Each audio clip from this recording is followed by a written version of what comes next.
এই জন্য নবী আকরাম সাল্লাল্লাহু আলাইহি সাল্লাম বলেন, বাইনাল আবদি ওয়াল কুফরি ওয়াশ শিরকি তারকুস সালাহ। বান্দার মাঝে আর কুফর ও শিরকের মাঝে ব্যবধানকারী বস্তু হলো নামাজকে ছেড়ে দেওয়া। যে ঈমানদার সে নামাজকে ছাড়তে পারে না। নামাজকে ছেড়ে দেওয়া, নামাজকে পরিহার করা, নামাজকে না পড়া, এটা হলো ঈমানের পরিপন্থী কাজ।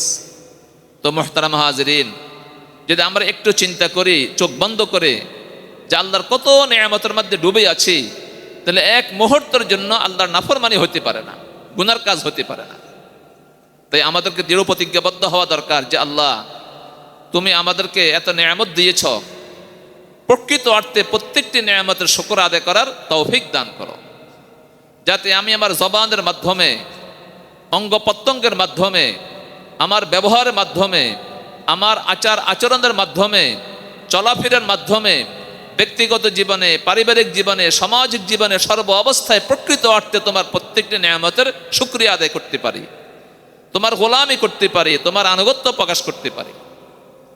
মুহতারাম হাজিরিন, যদি আমি আপনি একটু চিন্তা করি, তাহলে আমি আপনি সহজে বুঝতে পারবো যে আল্লাহ রব্বুল আলামিন যত নেয়ামত আমাদেরকে দিয়েছেন, ওই সমস্ত নেয়ামতের মধ্যে সবচেয়ে বড় নেয়ামত হলো ঈমানের নেয়ামত। ঈমান হলো সর্বশ্রেষ্ঠ নেয়ামত। ঈমানের উদ্ধার কোন নেয়ামত হতে পারে না। জাহান্নাম থেকে মুক্তির ফয়সালা আর জান্নাতের ফয়সালার ভিত্তি হলো ঈমানের উপর। হয়তো কেউ সরাসরি জান্নাতে যাবে, কেউ সরাসরি জান্নাতে যাবে না, জাহান্নামে যাবে, এরপরে ঈমানের বরকতে আল্লাহ তাকে জান্নাত দান করবেন। কিন্তু জাহান্নাম থেকে মুক্তির ফয়সালা আর জান্নাতে যাওয়ার ফয়সালার ভিত্তি হলো ঈমানের উপর। ঈমান সর্বশ্রেষ্ঠ নেয়ামত।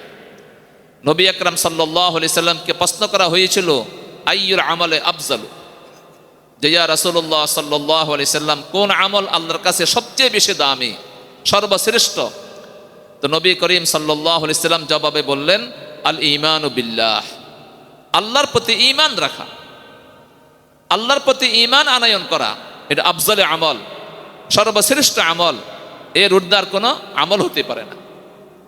কিন্তু ঈমান সর্বশ্রেষ্ঠ আমল হওয়া সত্ত্বেও ঈমানের যেমন মূল্যায়ন করা দরকার ছিল, কদর করা দরকার ছিল, আমাদের দ্বারা ঈমানের তেমন মূল্যায়ন হচ্ছে না, ঈমানের কদর হচ্ছে না। কেন কদর হচ্ছে না, মূল্যায়ন কেন হচ্ছে না?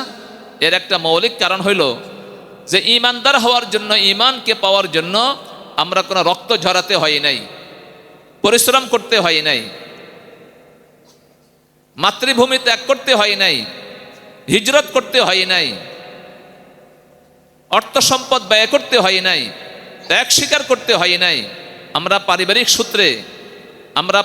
সূত্রে ঈমান পেয়েছি। ইয়া রাব্বি ইন্না কওমি ইত্তাখাযু হাযাল কুরআনা মাহজুরা।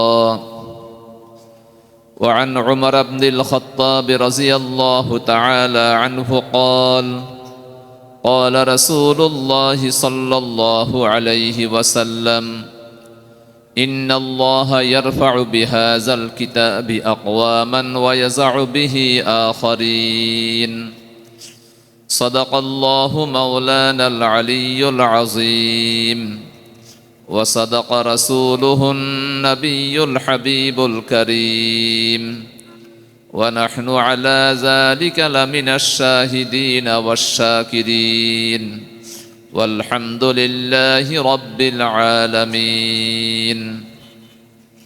درود شريف পড়ি। اللهم صل على محمد وعلى آل محمد كما صليت على إبراهيم وعلى آل إبراهيم إنك حميد مجيد. اللهم بارك على محمد وعلى آل محمد كما باركت على إبراهيم وعلى آل إبراهيم إنك حميد مجيد. মাদ্রাসাতু আলহাজ সাইদুর রহমান রাহিমাহুল্লাহ তাআলা আল ইসলামিয়া ও মাহাদু ইসলাহিল বানাত আল ইসলামিয়ার উদ্যোগে হাফেজা ছাত্রছাত্রীদের সম্মাননা প্রদান উপলক্ষে আজকের বার্ষিক ওয়াজ ও দোয়ার মাহফিলের সম্মানিত সভাপতি মুআজ্জাজ মুহতারাম হযরত উলামায়ে কেরাম, বেরাদারানে ইসলাম, আমার প্রাণপ্রিয় ছাত্ররা, পর্দার আড়ালের মা বোনেরা, আল্লাহ পাক রব্বুল আলামিনের দরবারে লাখো কোটি শুকরিয়া, যিনি আজ এই মুহূর্তে আমাদেরকে একটি কোরআনে কারীমের অনুষ্ঠানে, নুরানি অনুষ্ঠানে আসার বসার তৌফিক দিয়েছেন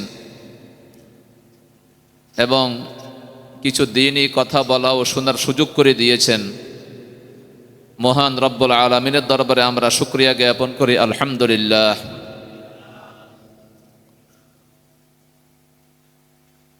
পৃথিবীর মধ্যে আল্লাহ রব্বুল আলামিন আমাদেরকে অসংখ্য অগণিত নিয়ামত দিয়েছেন। প্রত্যেকটি মুহূর্তে আমরা আল্লাহ পাক রব্বুল আলামিনের অনেক অনেক নিয়ামত ভোগ করে থাকি। আল্লাহ তাআলার প্রতিটি নিয়ামত অনেক মূল্যবান। যদি কোনো মানুষ, নারী পুরুষ, একটু চোখ বন্ধ করে চিন্তা করে যে আমি আল্লাহর কত নিয়ামতের মধ্যে ডুবে আছি, আর একটি নিয়ামত যদি আল্লাহ ছিনাইয়ে নিয়ে যান, আমার চলা ফেরা সব কিছু স্তব্ধ হয়ে যাবে, তাহলে কোনো মুমিন, কোনো নারী পুরুষ গুনাহ করতে পারে না, আল্লাহর নাফরমানি করতে পারে না। অভাব শুধু চিন্তা করার, ভাবার অভাব, চিন্তার অভাব, উপলব্ধির অভাব, অনুভূতির অভাব। শুধু আমরা নিয়ামত ভোগ করতেই থাকি, কিন্তু এ নিয়ামত কে দিচ্ছেন আমাদেরকে, কিভাবে এ নিয়ামত আমাদের কাছে পৌঁছলো, যিনি আমাদেরকে নিয়ামত দিচ্ছেন তার কি হক আমাদের প্রতি, সেই ব্যাপারে আমরা চিন্তা ভাবনা করছি না।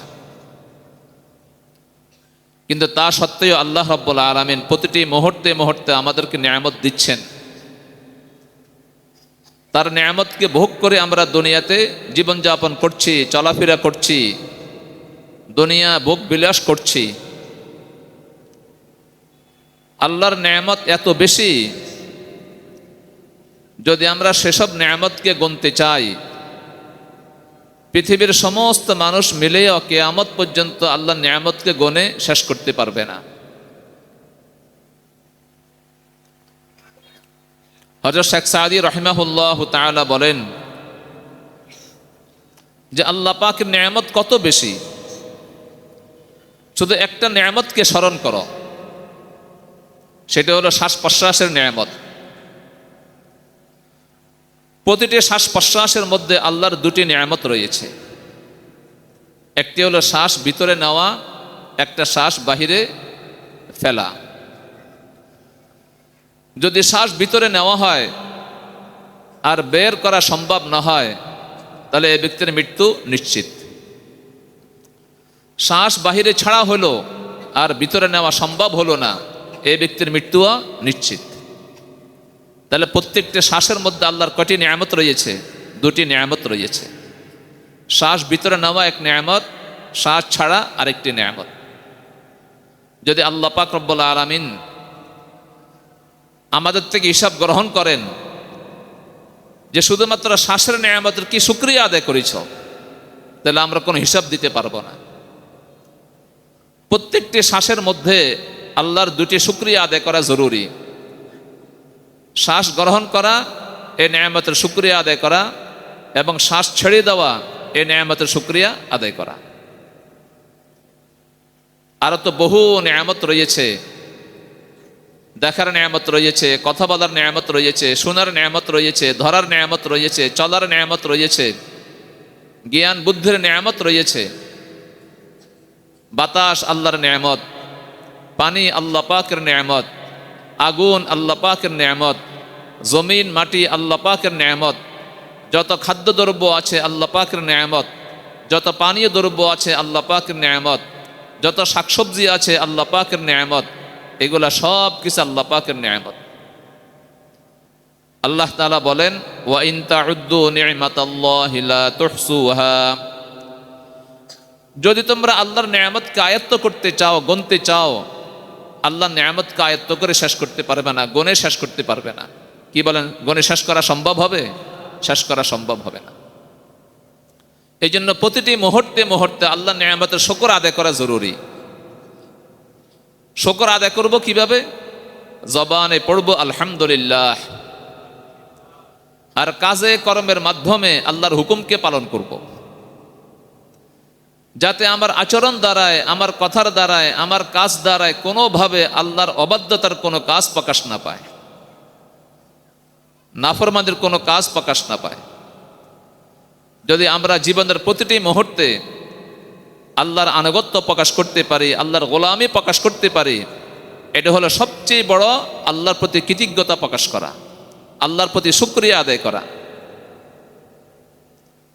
আল্লাহর নেয়ামতকে ভোগ করতেই থাকলাম, আল্লাহর বিধানকে পালন করলাম না, আল্লাহর গোলামি করলাম না, আল্লাহ পাকের আনুগত্য করলাম না, তাহলে প্রকৃত অর্থে আল্লাহ পাকের প্রতি কৃতজ্ঞতা প্রকাশ পেল না, শুকরিয়া আদায় হলো না। তাই যদি একজন মুমিন নরনারী এক মুহূর্ত চোখ বন্ধ করে চিন্তা করে যে আমি রাত দিন 24 ঘন্টা আল্লাহর কত নেয়ামতের মধ্যে ডুবে আছি, একটু চিন্তা করলে সে এক মুহূর্তের জন্য আল্লাহর নাফরমানির কোনো কাজ করতে পারে না। কিন্তু চিন্তা করে দেখুন, রাত দিন 24 ঘন্টা আমরা আল্লাহর কত নাফরমানির মধ্যে লিপ্ত আছি, গুনার কাজে লিপ্ত আছি। এক একটি গুনাহ এটা কুফরের একটি শাখা। যেমন প্রত্যেকটি নেক আমল ঈমানের একটি শাখা, প্রত্যেকটি গুনাহ কুফরের একটি শাখা। ইমাম বুখারী রহমতুল্লাহ আলাইহি বুখারী শরীফের মধ্যে বিভিন্ন পরিচ্ছেদ এনেছেন। আস-সালাতু মিনাল ঈমান, সালাত নামাজের একটি অংশ। আল হায়া শুবাতুম মিনাল ঈমান, লজ্জা হায়া ঈমানের একটি অন্যতম শাখা। আজ-যাকাতু মিনাল ঈমান, যাকাত ঈমানের অন্যতম একটি শাখা। আল মুসলিমু মান সালিমাল মুসলিমুনা মিন লিসানিহি ওয়া ইয়াদিহি, যে মুসলমান তার হাত দ্বারা, জবান দ্বারা অন্য কাউকে কষ্ট না দেয়, এটা ঈমানের একটি শাখা। ইত্যাদি ইত্যাদি, প্রত্যেকটি নেক আমল ঈমানের একটি শাখা। যার নেক আমলের পরিমাণ যত বেশি হবে তার ঈমান তত বাড়তে থাকবে, তার ঈমান তত মজবুত হতে থাকবে, তার ঈমান তত বৃদ্ধি পেতে থাকবে। যার নেক আমলের পরিমাণ যত কম তার ঈমান তত হ্রাস পেতে থাকে, ঈমান নিম্নগামী হতে থাকে, ঈমান ঘাটতির দিকে যেতে থাকে। তাই প্রত্যেকটি নেক আমল এটা হলো মুমিনের আদর্শ, ঈমানের আদর্শ। আর প্রত্যেকটি গুনাহ এটা হলো কাফের মুশরিকদের আদর্শ, কুফরের শাখা। সহিহ বুখারী শরীফের মধ্যে ইমাম বুখারী একটি পরিচ্ছেদ এনেছেন, বাবুল মাআসি মিন আমরিল জাহিলিয়াহ, বাবুল মাআসি মিন আমরিল জাহিলিয়াহ, সমস্ত গুনার কাজ জাহিলি যুগের কথা। জাহিলি যুগ কাকে বলা হয়? রাসূল করিম সাল্লাল্লাহু আলাইহি সাল্লাম নবুয়ত প্রাপ্তির পূর্বের যুগকে বলা হয় জাহিলি যুগ, যেখানে কুফরে, শিরকে, নেফাকে ভরা ছিল, অশ্লীলতা ভরা ছিল, গুনাহে ভরা ছিল, সেই যুগটাকে বলা হয় জাহিলি যুগ। আল মাআসি মিন আমরিল জাহিলিয়া, সমস্ত গুনার কাজ জাহিলি যুগের কথা। অর্থাৎ প্রত্যেকটি গুনার কাজ হইল কাফের মুশরিকদের কথা। যদি কয় একটা গুনার কাজ করলো, সে একটা কুফরি করলো। এবং হযরত আবু যর রাদিয়াল্লাহু তাআলা আনহু একজন ব্যক্তিকে তার মায়ের নাম ধরে গালমন্দ করেছিলেন, বাস এতটুকু করেছিলেন, তার মার নাম ধরে গালমন্দ করেছিলেন আবু যর রাদিয়াল্লাহু তাআলা আনহু একজন ব্যক্তিকে। তো নবী আকরাম সাল্লাল্লাহু আলাইহি সাল্লাম আবু যরকে সম্বোধন করে বললেন, ইয়া আবা যর ইন্নাকা আমরুন ফীকা জাহিলিয়াতুন, হে আবু যর, তুমি যে ব্যক্তিকে তার মার নাম ধরে গালমন্দ করেছ, তুমি একটা জাহিলি কাজ করেছ। এটা ঈমানি কাজ নয়, এটা ঈমানি আদর্শ নয়, মুমিনের সিফাত নয়, মুমিনের বৈশিষ্ট্য নয়। দেখেন এই সাহাবী কত বড় সাহাবী ছিলেন, আবু যর রাদিয়াল্লাহু তাআলা আনহু। রাসূল করিম সাল্লাল্লাহু আলাইহি ওয়াসাল্লাম বিশিষ্ট সাহাবী ছিলেন। মাত্র একজন ব্যক্তিকে তার মান নাম ধরে গালমন্দ করেছিলেন, আর নবীজির সাথে সাথে সাবধান করে বললেন, ইন্নাকা মরউন ফিকা জাহিলিয়াতুন, হে আবু যার, তোমার মধ্যে একটা জাহিলি কাজ রয়েছে, তুমি জাহিলি কাজ করেছ, কাফের মুশরিকদের কাজ করেছ। তো প্রত্যেকটি নেক আমল এটা হলো ঈমানের কাজ, ঈমানের বৈশিষ্ট্য। আর প্রত্যেকটি গুনাহ হলো এটা কুফরি, এটা নেফাক, এটা ঈমানের পরিপন্থী। এই জন্য নবী আকরাম সাল্লাল্লাহু আলাইহি সাল্লাম বলেন, বাইনাল আবদি ওয়াল কুফরি ওয়াশ শিরকি তারকুস সালাহ, বান্দার মাঝে আর কুফর ও শিরকের মাঝে ব্যবধানকারী বস্তু হলো নামাজকে ছেড়ে দেওয়া। যে ঈমানদার সে নামাজকে ছাড়তে পারে না, নামাজকে ছেড়ে দেওয়া, নামাজকে পরিহার করা, নামাজকে না পড়া, এটা হলো ঈমানের পরিপন্থী কাজ। তো মুহতারাম হাজিরিন, যদি আমরা একটু চিন্তা করি চোখ বন্ধ করে যে আল্লাহর কত নেয়ামতের মধ্যে ডুবে আছি, তাহলে এক মুহূর্তের জন্য আল্লাহর নাফরমানি হতে পারে না, গুনার কাজ হতে পারে না।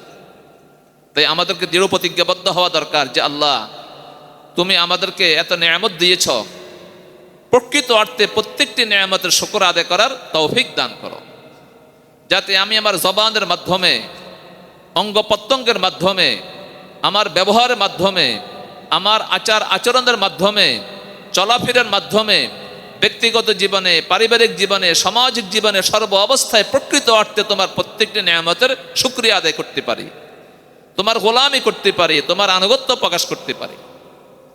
মুহতারাম হাজিরিন, যদি আমি আপনি একটু চিন্তা করি, তাহলে আমি আপনি সহজে বুঝতে পারবো যে আল্লাহ রব্বুল আলামিন যত নেয়ামত আমাদেরকে দিয়েছেন, ওই সমস্ত নেয়ামতের মধ্যে সবচেয়ে বড় নেয়ামত হলো ঈমানের নেয়ামত। ঈমান হলো সর্বশ্রেষ্ঠ নেয়ামত। ঈমানের উদ্ধার কোন নেয়ামত হতে পারে না। জাহান্নাম থেকে মুক্তির ফয়সালা আর জান্নাতের ফয়সালার ভিত্তি হলো ঈমানের উপর। হয়তো কেউ সরাসরি জান্নাতে যাবে, কেউ সরাসরি জান্নাতে যাবে না, জাহান্নামে যাবে, এরপরে ঈমানের বরকতে আল্লাহ তাকে জান্নাত দান করবেন। কিন্তু জাহান্নাম থেকে মুক্তির ফয়সালা আর জান্নাতে যাওয়ার ফয়সালার ভিত্তি হলো ঈমানের উপর। ঈমান সর্বশ্রেষ্ঠ নেয়ামত। নবী আকরাম সাল্লাল্লাহু আলাইহি সাল্লামকে প্রশ্ন করা হয়েছিল, আইয়ুল আমালে আফজালু, যে ইয়া রাসূলুল্লাহ সাল্লাল্লাহু আলাইহি সাল্লাম, কোন আমল আল্লাহর কাছে সবচেয়ে বেশি দামি, সর্বশ্রেষ্ঠ? তো নবী করিম সাল্লাল্লাহু আলাইহি সাল্লাম জবাবে বললেন, আল ঈমানু বিল্লাহ, আল্লাহর প্রতি ঈমান রাখা, আল্লাহর প্রতি ঈমান আনয়ন করা, এটা আফজালে আমল, সর্বশ্রেষ্ঠ আমল। এর ঊর্ধ্বে কোনো আমল হতে পারে না। কিন্তু ঈমান সর্বশ্রেষ্ঠ আমল হওয়া সত্ত্বেও ঈমানের যেমন মূল্যায়ন করা দরকার ছিল, কদর করা দরকার ছিল, আমাদের দ্বারা ঈমানের তেমন মূল্যায়ন হচ্ছে না, ঈমানের কদর হচ্ছে না। কেন কদর হচ্ছে না, মূল্যায়ন কেন হচ্ছে না? এর একটা মৌলিক কারণ হইল যে ঈমানদার হওয়ার জন্য, ঈমানকে পাওয়ার জন্য আমরা কোনো রক্ত ঝরাতে হয় নাই, পরিশ্রম করতে হয় নাই, মাতৃভূমি ত্যাগ করতে হয় নাই, হিজরত করতে হয় নাই, অর্থ সম্পদ ব্যয় করতে হয় নাই, ত্যাগ স্বীকার করতে হয় নাই। আমরা পারিবারিক সূত্রে ঈমান পেয়েছি।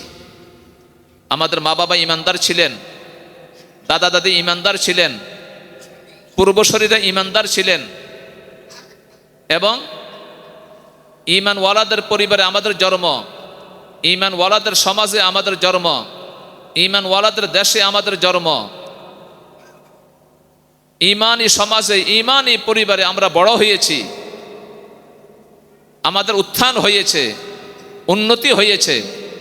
সব কিছু ঈমানদারদের পরিবেশে হওয়ার কারণে আমরা ঈমানটা পাওয়ার জন্য কোনো মেহনত করতে হয় নাই, পরিশ্রম করতে হয় নাই, ত্যাগ স্বীকার করতে হয় নাই, জান মালকে উজাড় করতে হয় নাই, মাতৃভূমি ত্যাগ করতে হয় নাই। তাই ঈমান সর্বশ্রেষ্ঠ নেয়ামত হওয়া সত্ত্বেও ঈমানের যেমন মূল্যায়ন করা দরকার ছিল, আমরা তেমন মূল্যায়ন করছি না। যে কোনো কাজ করব, যে কোনো আমল করব, সে কাজটা হবে ভুল, সে আমলটা হবে ভুল। আজকে দেখেন না ভাই, আমাদের সমাজে কত কাজ করা হয়, এই কাজগুলোকে সওয়াবের কাজ মনে করে পালন করা হয়, ইবাদত মনে করে পালন করা হয়, কিন্তু এটা রাসূল কারীম সাল্লাল্লাহু আলাইহি সাল্লামের তরিকা অনুসারে না হওয়ার কারণে এটা ইবাদত হবে না, সওয়াবের কাজ হবে না, এটা হবে গুনার কাজ। কোন ব্যক্তি মারা যাওয়ার পরে, মৃত্যুবরণ করার পরে ঈসারে সোয়াব করা হয়। ঈসারে সোয়াব করার জন্য 3 দিনে পালন করা হয়, 10 দিনে পালন করা হয়, 40 পালন করা হয়, মৃত্যুবার্ষিকী পালন করা হয়।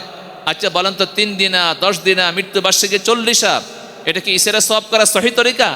সহি তরিকা না। এটা রাসূল করিম সাল্লাল্লাহু আলাইহি সাল্লামের সুন্নত না।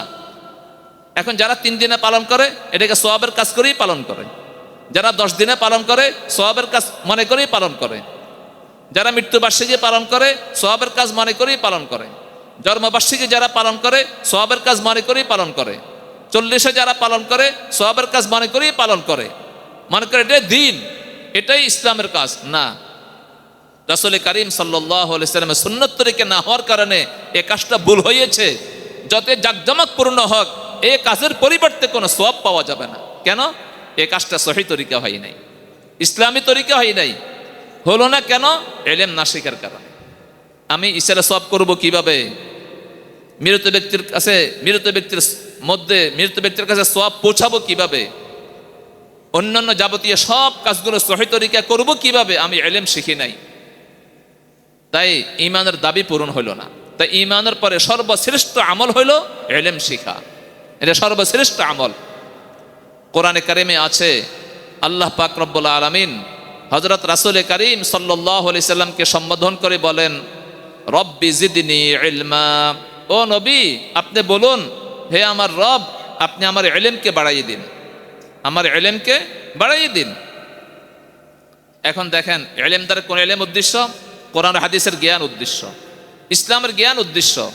আল্লাহ পাক রব্বুল আলামিন রাসূল করিম সাল্লাল্লাহু আলাইহি সাল্লামকে অন্য কোনো জিনিস বাড়াই দেওয়ার জন্য আল্লাহর কাছে দোয়া করতে বলেন নাই যে হে নবী দোয়া করো, আল্লাহ আমার ইবাদতকে বাড়াইয়ে দিন, আমার নামাজকে বাড়াইয়ে দিন, আমার রোজাকে বাড়াইয়ে দিন, আমার হজ উমরাকে বাড়াইয়ে দিন, আমার যাকাতকে বাড়াইয়ে দিন, কোরআন কারিমের তেলাওয়াতকে বাড়াইয়ে দিন, আমার তাহাজ্জুদকে বাড়াইয়ে দিন, আমার জিকির আসকারকে বাড়াইয়ে দিন, আমার জিহাদকে বাড়াইয়ে দিন। এমন দোয়া করতে আল্লাহ কোথায়ও বলেন নাই। আল্লাহ কি বলেছেন? নবী করিম সাল্লাল্লাহু আলাইহি সাল্লামকে হুকুম দিয়েছেন, নবী আপনি দোয়া করুন, হে আল্লাহ আমার ইলমকে বাড়াইয়ে দিন। এই আয়াতের পরিপ্রেক্ষিতে প্রখ্যাত মুফাসসির আল্লামা কুরতুবী রাহিমাহুল্লাহু তাআলা বলেন, এই আয়াত এ কথাকে প্রমাণিত করে যে ঈমানের পর যে আমলটি আল্লাহর কাছে সবচেয়ে বেশি প্রিয়, সে আমলটা হলো ইলম শিখা। সেই আমলটা হলো কি? ইলম শিখা। আল্লাহু আকবার। আপনি একটা মাসালা শেখার জন্য, শুধু একটা মাসালা শেখার জন্য, কোরআনের একটা আয়াতকে সহি করার জন্য, দ্বীনি কোনো একটা বিষয়কে শেখার জন্য ঘর থেকে বের হইলেন যে আমি হুজুরের কাছে যাব, একটা মাসালা শিখব, হুজুরের কাছে যাব, একটা আয়াত শিখব, হুজুরের কাছে যাব, দ্বীনি একটা বিষয় শিখব। তো নবী করিম সাল্লাল্লাহু আলাইহি সাল্লাম বলেন, এ নিয়ত করে ঘর থেকে বের হওয়ার সাথে সাথে আল্লাহ পাক রব্বুল আলামিন তার জন্য জান্নাতের পথকে সহজ করে দিয়েছেন, জান্নাতের পথকে সহজ করে দিয়েছেন। এবং এ ব্যক্তি আল্লাহর পথের ব্যক্তি হিসেবে গণ্য হয়ে গেছে। আর যদি এই অবস্থা তার মৃত্যু হয়, আল্লাহ পাক রব্বুল আলামিন কাল হাসর ময়দানে আল্লাহর এই বান্দা বান্দীকে শহীদের মর্যাদা দান করবেন। এই জন্য হযরত মান আশরাফ আলী থানভী রাহিমাহুল্লাহু তাআলা বলেন যে তুমি যে ঘর থেকে মসজিদে আসো বা ঘর থেকে মাদ্রাসায় আসো, তো তুমি একটা নিয়ত করো, এটা নিয়ত করো, মসজিদে যাচ্ছি, যদি সম্ভব হয় ইমাম সাহেব হুজুরের কাছ থেকে একটা মাসালা শিখে নিব, একটা আয়াত শিখে নিব। যেমন আপনার এখানে অনেক অভিভাবকরা আছেন, অনেক অভিভাবিকরা আছেন, আপনারা আপনার সন্তানকে নেওয়ার জন্য আপনারা মাদ্রাসায় হয়তো সকাল বিকেলে আসেন, বা সন্তানকে দেখার জন্য সন্ধ্যাবেলায় মাদ্রাসায় আসেন। শুধু এই নিয়তটা যাতে না হয় যে সন্তানকে দেখার জন্য যাচ্ছি। থানভী রাহিমাহুল্লাহু তাআলা বলেন, তোমার এই নিয়তটা যাতে না হয় যে সন্তানকে দেখার জন্য যাচ্ছি, তুমি এই নিয়তটা করো আমি মাদ্রাসায় যাচ্ছি, সন্তানকে দেখব, যদি সুযোগ হয় একটা মাসালা শিখিয়ে আসবো, একটা আয়াত শিখিয়ে আসবো। এতে তোমার ফায়দা হবে কি? তুমি নিয়তটা করার সাথে সাথে মাদ্রাসা যাওয়া পর্যন্ত যতটি কদম রাখবা, প্রত্যেকটি কদমের পরিবর্তে একটা নেক তোমার আমলনামা লেখা হবে, একটা গুনাহ তোমার ক্ষমা করে দেওয়া হবে, জান্নাতে একটি মর্যাদা উঁচু করা হবে। আর আল্লাহ পাক রব্বুল আলামিন তোমার জন্য জান্নাতের পথকে সহজ করে দিবেন। যদি এই পথে তোমার মৃত্যু আসে, আল্লাহ পাক রব্বুল আলামিন তোমাকে হাসর ময়দানে শহীদের মর্যাদা দান করবেন। এখন আমাদের অনেক মায়েরা, অনেক ভাইয়েরা সন্তানকে দেখার জন্য প্রত্যেক দিনে মাদ্রাসায় আসে, অনেকে আসে না এরকম, কিন্তু এই নিয়তটা কেউ করে না। এই নিয়তটা না করার কারণে সন্তানকে দেখা হয়, পরিশ্রম হয়, নিয়তটা না করে সওয়াবটা পাওয়া যায় না। ফজিলতটা পাওয়া যায় না।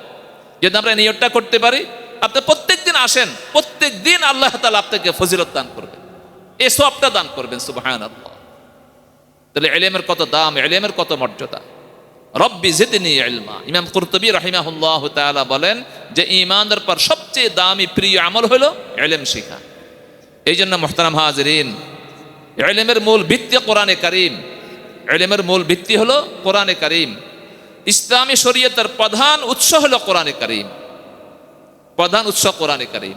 এই জন্য আমরা কোরআন কারীমের সাথে সম্পর্ক গাঢ় করার চেষ্টা করি, কোরআনের সাথে সম্পর্ক মজবুত করার চেষ্টা করি। যদি আমরা কোরআনে কারীমের সাথে সম্পর্ক মজবুত না করি, কোরআনে কারীমের সাথে সম্পর্ক গাঢ় না করি, তো কোরআন কারীমে আল্লাহ তাআলা বলেন ওয়াকালার রাসূল ইয়া রব্বি ইন্না কওমি ইত্তাখাযু হাযাল কুরআনা মাহজুরা।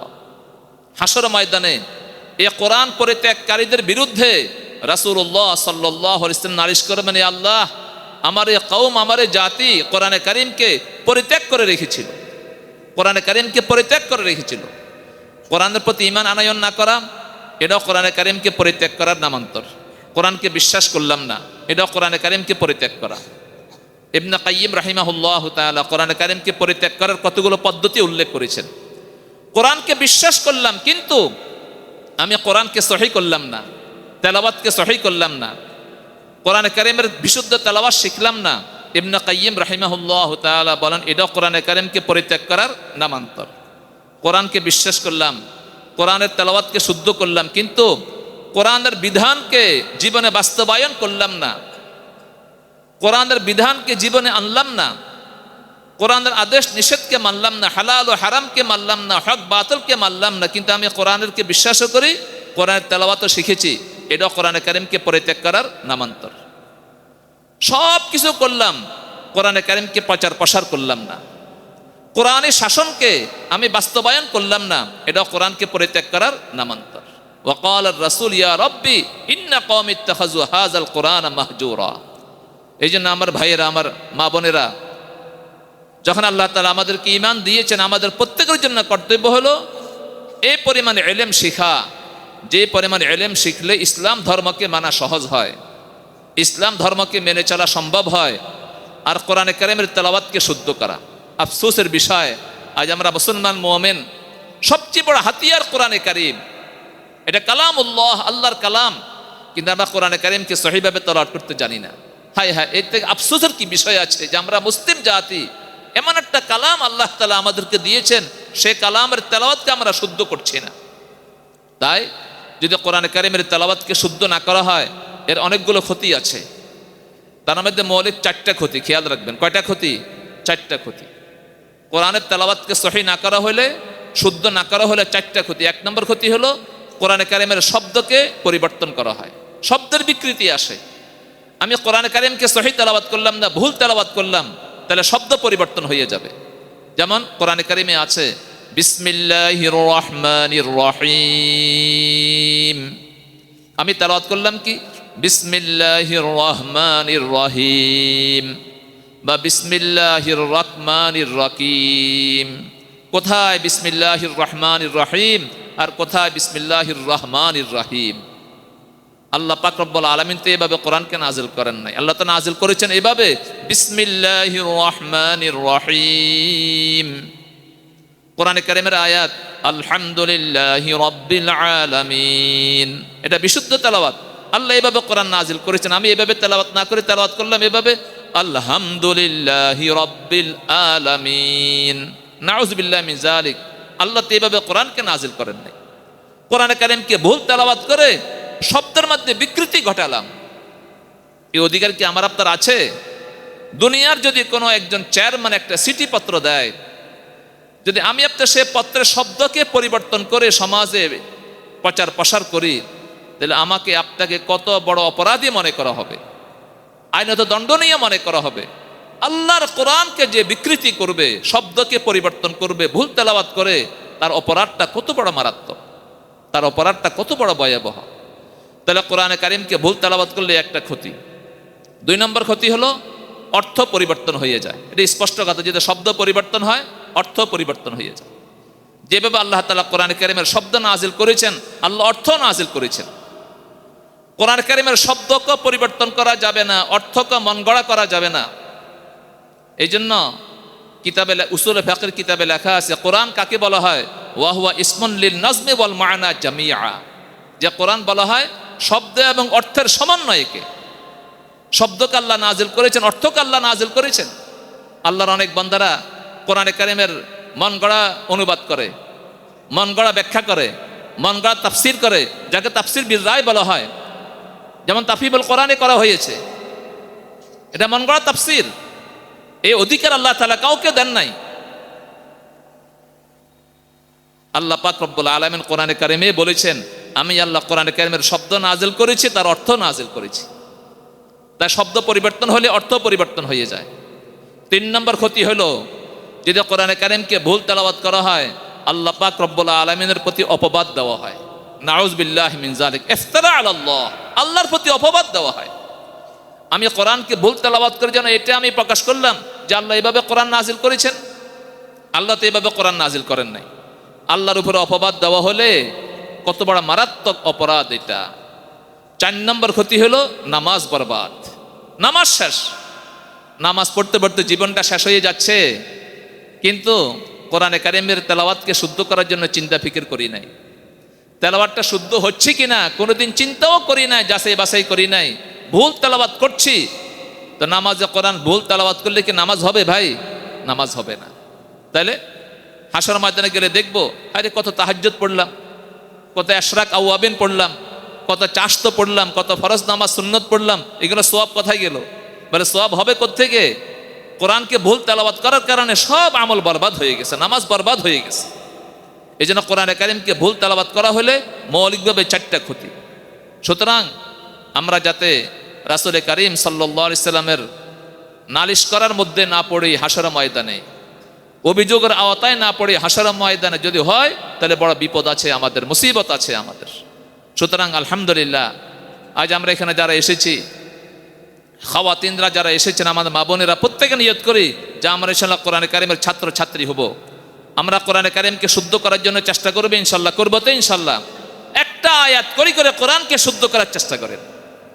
যদি আপনি শুদ্ধ করা শেষ নাও করতে পারেন, এই পথে নামার কারণে, এই তালিকায় নাম উঠাই দেওয়ার কারণে আপনি তালেবুল ইলম হয়ে গেলেন। আর এই অবস্থায় মৃত্যুবরণ করলে হাসর ময়দানে আল্লাহ তাআলা আপনাকে শহীদের মর্যাদা দান করবেন। সুবহানাল্লাহ, আলহামদুলিল্লাহ। আজকের এই মাদ্রাসার বড় সুনাম, এই মাদ্রাসার বড় বিশাল ফসল। 2 জন আমাদের সন্তান, 3 জন ছেলে হাফেজ কোরআন হয়েছে আলহামদুলিল্লাহ, এবং 2 জন মেয়ে হাফেজা হয়েছে আলহামদুলিল্লাহ। ছেলেরা তো হাফেজ হয়, মেয়েরা হাফেজা কম হয়, কিন্তু এখানে মাদ্রাসাতে 2 জন মেয়ে হাফেজাও হয়েছে, 3 জন ছেলে হাফেজও হয়েছে আলহামদুলিল্লাহ। হ্যাঁ, যেভাবে কোরআনে কারিম ছেলেদের জন্য, কোরআন মেয়েদের জন্য। কোরআন শুধু পুরুষের জন্য না, কোরআন মহিলাদের জন্য, মেয়েদের জন্য। ইসলাম ধর্ম শুধু পুরুষের জন্য না, ইসলাম ধর্ম মহিলাদের জন্য। আল্লাহ পাক শুধু পুরুষের নয়, আল্লাহ কারো? মহিলাদেরও। রাসূল শুধু পুরুষের জন্য না, রাসূল মহিলাদেরও।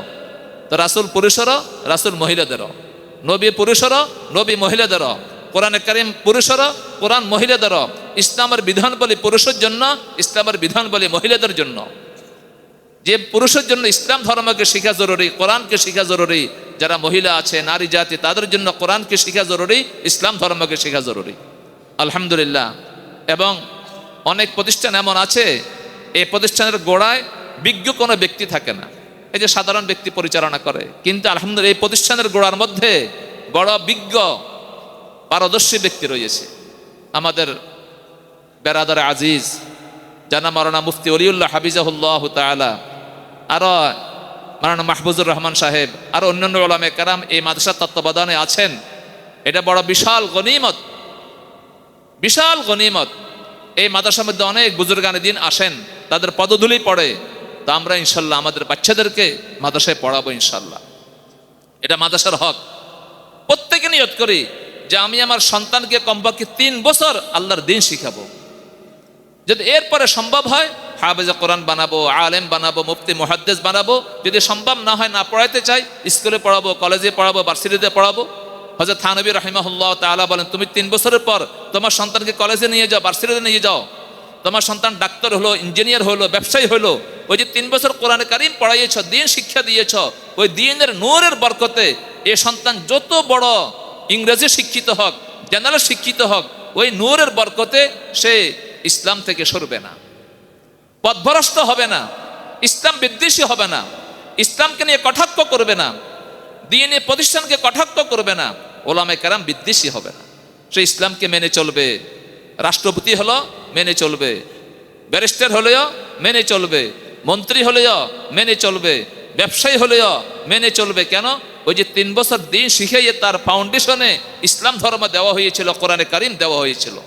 এই জন্য মুহতারাম হাজিরিন, আমরা কোরআন শিখবো, দিন শিখবো, আর আমাদের সন্তানদেরকে মাদ্রাসায় ভর্তি করাইয়ে তাদেরকে আমরা ইনশাল্লাহ আল্লাহর দিন শিক্ষা দিব ইনশাল্লাহ। এটা সবে করছে তো ইনশাল্লাহ। আল্লাহ তাআলা আমাদের সকলকে কবুল করেন, অত্র মাদ্রাসাকে আল্লাহ তাআলা কবুল করেন। আল্লাহ তাআলা যে বাচ্চাগুলো হাফেজে কোরআন হয়েছে, যে মেয়েরা হাফেজা হয়েছে, আল্লাহ তাআলা তাদেরকে আন্তর্জাতিক মানের হাফেজ হওয়ার তৌফিক দান করেন, এবং তাদেরকে আল্লাহ তাআলা আলেমে রব্বানি, বড় মুফতি, মুহাদ্দিস, খতিব, মুফাসসির, দাঈ ইলাল্লাহ হওয়ার জন্য কবুল করেন। আল্লাহ তাআলা তাদেরকে দুনিয়া এবং আখিরাতের কামিয়াবি সফলতা দান করেন। তাদের মা বাবা, গার্জিয়ান যারা আছেন, এখানে যারা এসেছেন, আল্লাহ যারা সকলকে কামিয়াবি সফলতা দান করেন, সকলে বলি আমিন। ওয়া সাল্লাল্লাহু তাআলা আলা খায়রি খালকিহি সাইয়্যিদিনা ওয়া মাওলানা মুহাম্মদ ওয়া আলিহি ওয়া আসহাবিহি আজমাইন। সুবহানাল্লাহি বিহামদিহি, সুবহানাকাল্লাহুম্মা ওয়া বিহামদিকা, আশহাদু আল্লা ইলাহা ইল্লা আনতা আস্তাগফিরুকা ওয়া আতুবু ইলাইক। আসসালামু আলা আশরাফিল আমবিয়াই ওয়াল মুরসালিন ওয়া আলা আলিহি ওয়া আসহাবিহি আজমাইন। ربنا ظلمنا أنفسنا وإن لم تغفر لنا وترحمنا لنكونن من الخاسرين. ربنا آتنا في الدنيا حسنة وفي الآخرة حسنة وقنا عذاب النار. رب ارحمهما كما ربياني صغيرا. رب ارحمهما كما ربياني صغيرا. رب ارحمهما كما ربياني صغيرا. ربنا اغفر لي ولوالدي وللمؤمنين يوم يقوم الحساب. ربنا هب لنا من أزواجنا وذرياتنا قرة أعين واجعلنا للمتقين إماما. ربنا اصرف عنا عذاب جهنم إن عذابها كان غراما إنها ساءت مستقرا ومقاما. اللهم إنك عفو كريم تحب العفو فاعف عنا.